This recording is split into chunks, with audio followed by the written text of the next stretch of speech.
Hello po mga kababayan, si Dante Maravillas. Dito ulit tayo sa ating podcast, Live with Dante N. Ibigay ko muna ito sa inyo ng mga breaking news.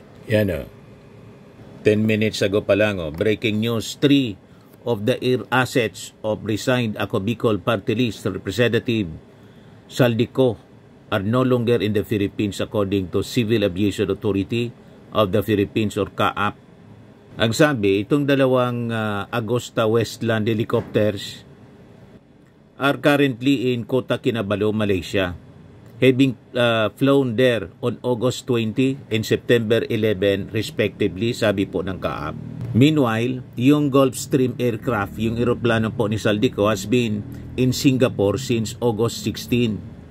But anyway, kung na-freeze yan mga kababayan ng gobyerno, itong mga air assets, kahit saan yun na dalhin mga kababayan ni Saldico, mababawi pa rin yan mga kababayan. Di ba po? Pero siyempre, kailangan dumaan siya sa due process. Yun lagi yung sinasabi ng ating Pangulong Bongbong Marcos. Kasi kinukulit siya ng mga critics na dapat daw mabilis yung aksyon. May mga mensahe daw siya na natatanggap. Has very strictly defined procedures. I get messages all day, every day. Ikulong mo na yan. Alam naman natin kung sino sila. Ikulong mo na. Kunin mo lahat ng pera nila. Pagbenta mo na yung mga bahay nila, ibalik sa ano. What would then I be accused of if we did that? Secondly, if basta-basta lang tayo nasasabi, hindi maganda ebidensya, basta kasuhan mo na. Kung nanalo, kung ma-acquit, dahil hindi maganda ang pagkahanda ng kaso, technicality. Nagka-technicality. Can you imagine, these people who have stolen billions from the government and from the people, nakawala dahil hindi maganda ang pagkahandle ng ebidensya. That would be much worse result. So, due process must be observed. Yan po ang sinasabi ng ating Pangulo. Dapat i-observe po ang due process. Huwag nating madaliin. Kailangang mai-present ang malalakas na ebidensya para hindi po makatakas yung mga totoo na nagnakaw mga kababayan sa gobyerno. Tama po. So, pabayaan natin ang proseso. Lahat po entitled sa due process. Tulad ni dating Pangulong Digong, dapat ipasalamat natin na yung dating Pangulong si Digong, umaharap siya sa due process. And in fact, ngayon po, ito yung latest na gusto kong ibigay sa inyo. Yan report ng ABS-CBN, just in. Former President Rodrigo Duterte defense team filed a notice of appeal challenging the ICC Trial Chamber 1's decision affirming the court's jurisdiction in his case. The appeal filed with the ICC is directed against the decision issued on October 23, 2025. The defense respectfully requests the appeals chamber to 1. Reverse the decision. Find that there is no legal basis daw para sa pagpapatuloy ng ICC proceeding against Mr. Duterte. 3. Order his immediate and unconditional release.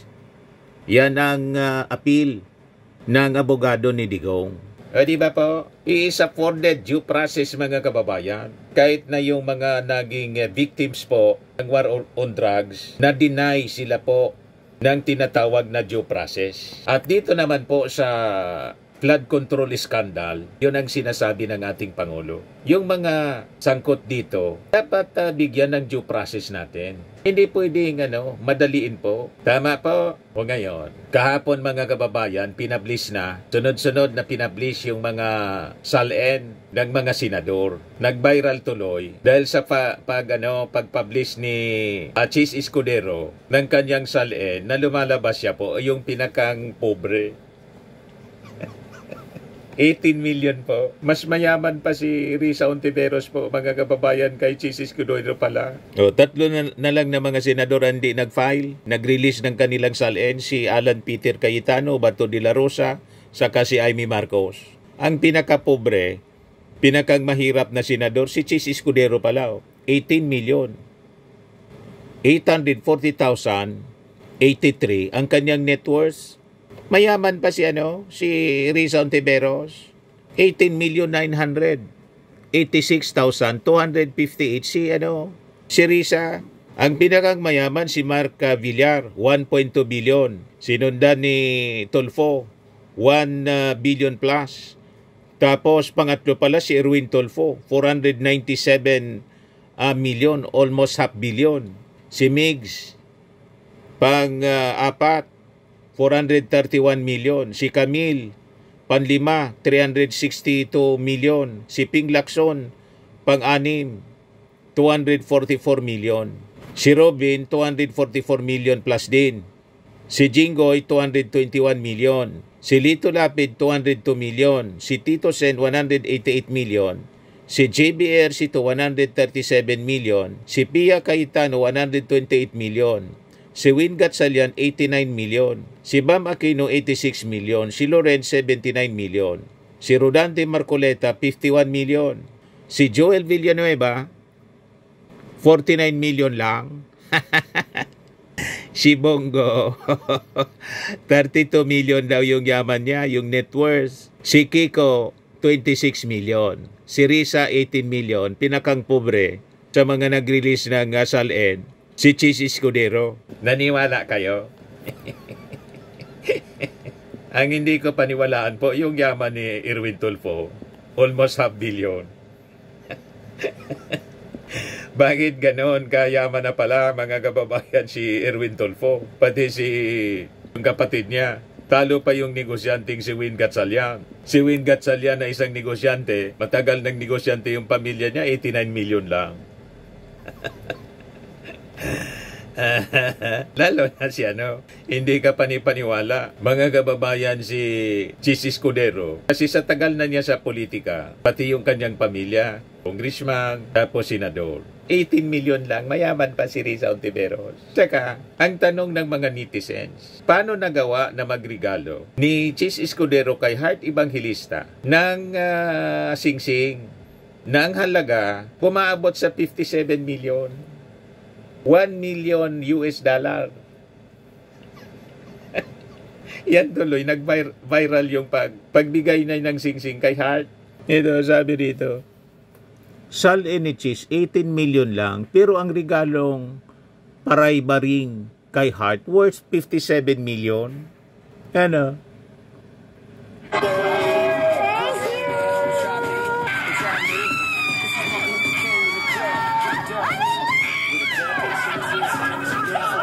Ito lang, walang iba? Jeff?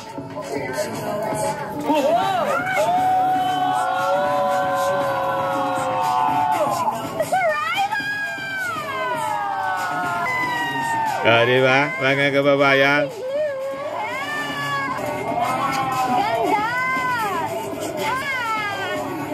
Ganda! Pinagmalaki ni Heart, mga kababayan, nag-viral uli ngayon. I love it because he never does this.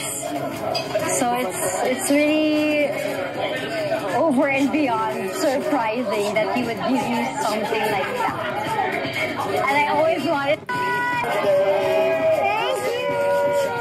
Diba, mga kababayan? Meanwhile, si Bongo, 32 million. Sinong maniniwala, mga kababayan, yung net worth ni Bongo, 32 million lang? Isabi ni Digong, bilyonaryoan niya yan si Bongo.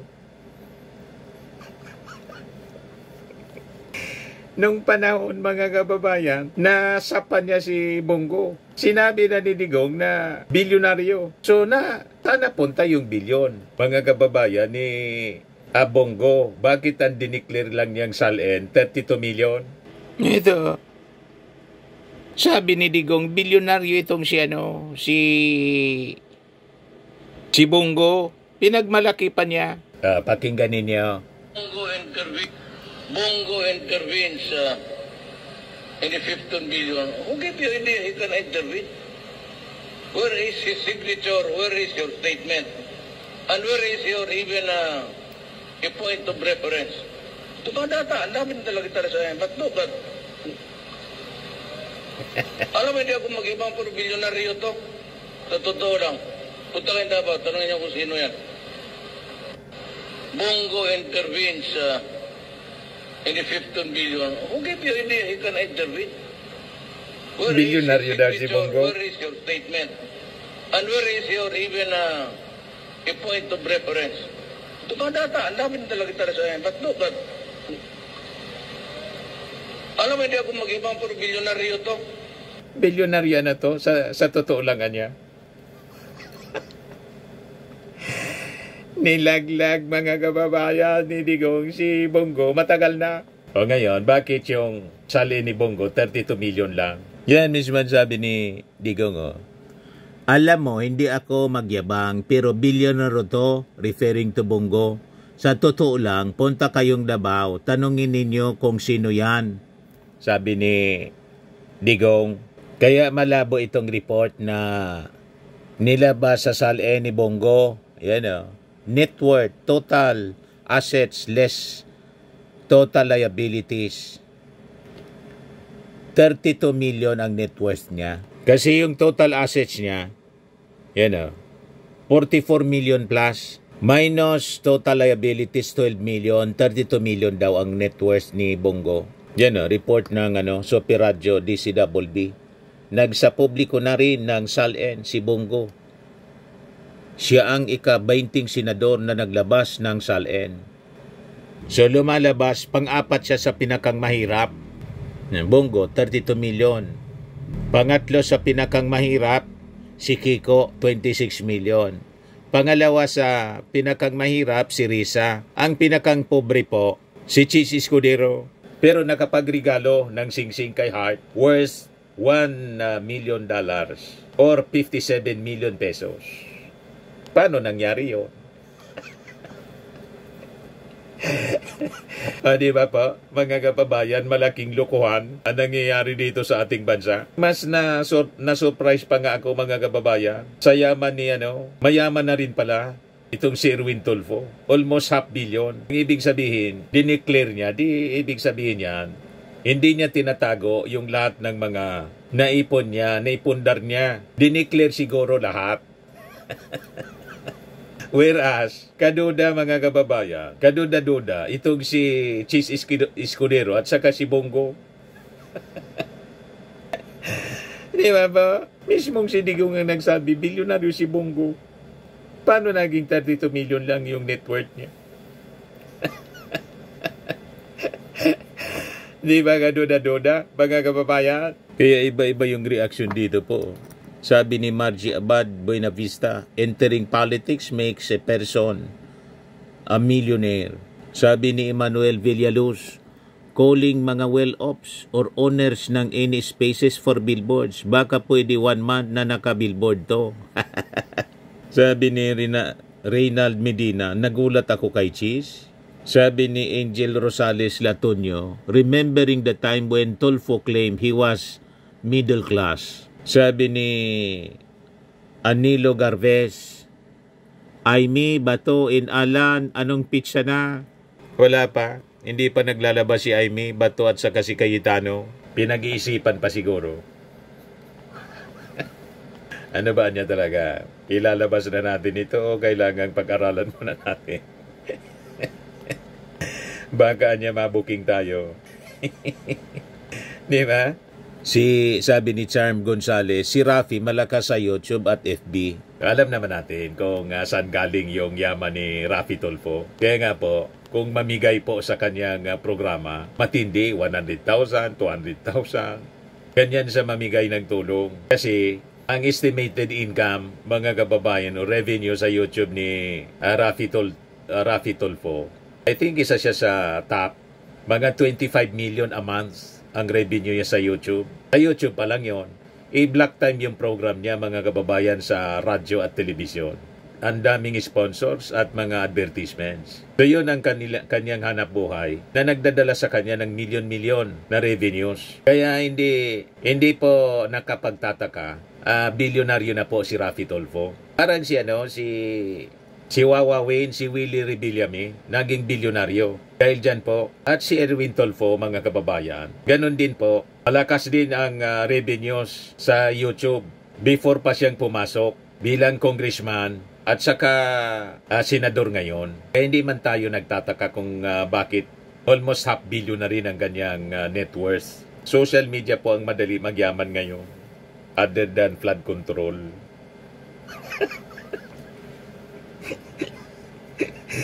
Ano ba? Flood control contractor, YouTube. Malakasan. Depende naman po sa YouTuber. Kung malakas yung malakas yung hatak. Pag hindi, middle class lang. Di ba po? Sabi ni Milowin Romias Pinka, talaga ba cheese? Sabi ni Maki Celis, Paldo, yung iba diyan, yumaman sa flood control. Sabi ni Bernardo Pontero, the corruption capital of Asia. Sabi ni MacArthur Maravilla, hindi ako maniwala kay cheese. Sabi ni Ena JC, very suspicious. Yung mga veterans dyan, liit ng declare, alam na nila tactics. Sabi ni May Pitches, mga budol. Wala talaga. Hindi maniwala po yung maraming netizens natin sa net worth ng ating mga senador. Talaga naman pong kaduda-duda. Anyway, yun lang po yung ating short video ngayon. Dito sa ating Life with Dan TM. Buhay-buhay ng mga politiko. Brought to yun itong napakagandang product natin na binibenta online. I am Worldwide Amazing Pure Organic Barley Powdered Drink Mix from Australia. Yung mga gusto po na mag-try nitong ating product, mag-message na lang kayo sa aking messenger sa Facebook. Lagi nating tatandaan mga kababayan sa buhay, you become what you believe. Ako po si Dante Maravillas. Bye-bye. God bless.